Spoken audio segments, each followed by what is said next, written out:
माँ दक्षिण काली नवनिर्मित मंदिर जीर्णोद्धार प्रतिष्ठा उत्सव 5 दिन व्यापी अनुष्ठित हो जाइछि।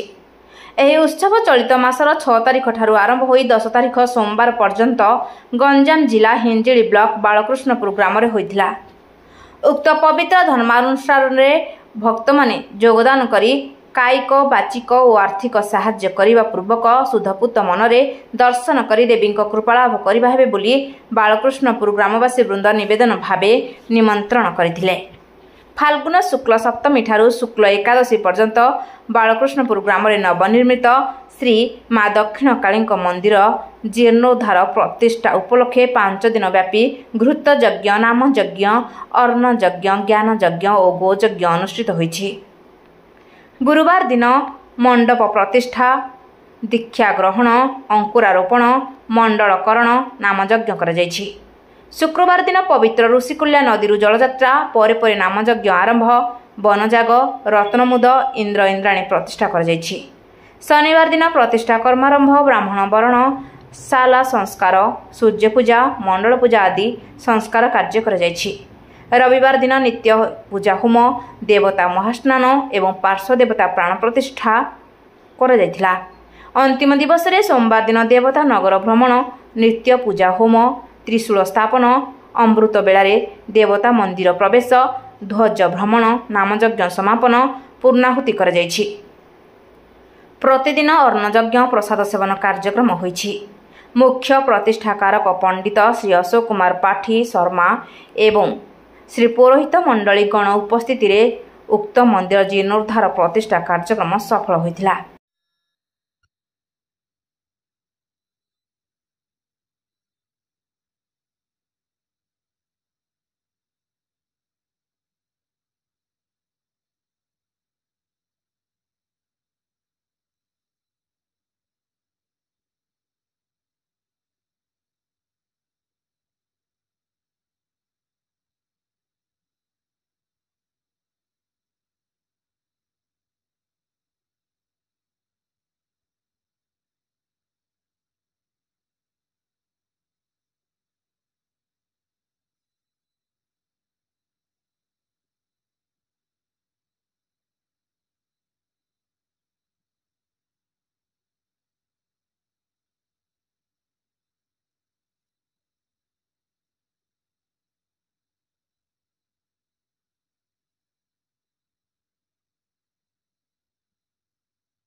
समस्त ग्रामवासी वृंद एवं आम शुणा पाइलु कि राजनेता पॉलिटिकल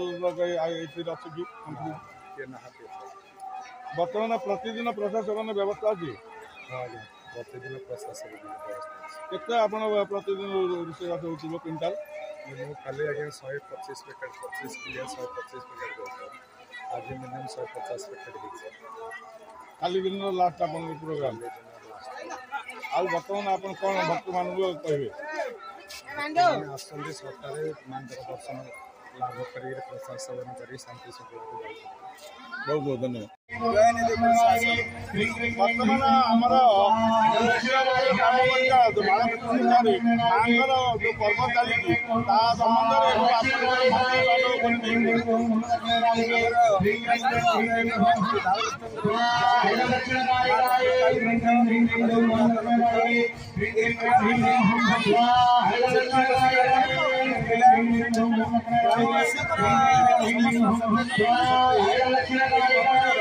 ପୁନରୁଦ୍ଧାର କରି ମାଙ୍କୁ ସିଂହାସନ କରାଇବା ପାଇଁ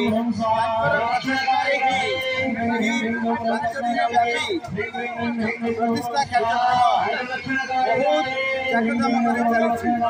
ବର୍ତ୍ତମାନ ଆଜି ମାଙ୍କର ମହାସ୍ନାନ ହେଲା। ମହାସ୍ନାନରେ ମା ଶୟନ ବେଦୀକୁ ଆସିବେ, ଶୟନ କରିବେ। ମାତ୍ର ମଧ୍ୟବିନ୍ଦୁ ଆସି ମାଙ୍କର ପାର୍ଶ୍ୱଦେବତା ସମସ୍ତ ଭଜା ତ୍ରିଶୂଳ ସମସ୍ତ ଦେବତା କାଲି ସକାଳ 7ଟାରେ ନଗର ଭ୍ରମଣ କରିବେ। ଅପରାହ୍ନ ସନ୍ଧ୍ୟା ସମୟରେ ମାଙ୍କର ଶୁଭ ଲଗ୍ନରେ ସିଂହାସନ ଆରୋହଣ କରିବେ। ମେଘାଙ୍ଗୀ ବିଗତାମ୍ବରା ସବଶିବା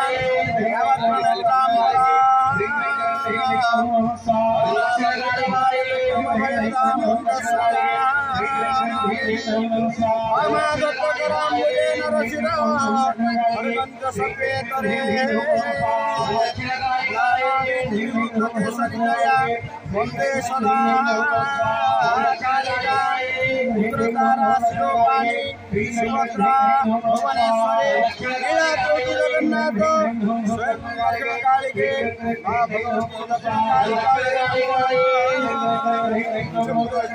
हिंजिली काटुरु जिला प्रतिनिधि कृष्णचंद्र सामंतराय रिपोर्ट रूपाथालिया न्यूज।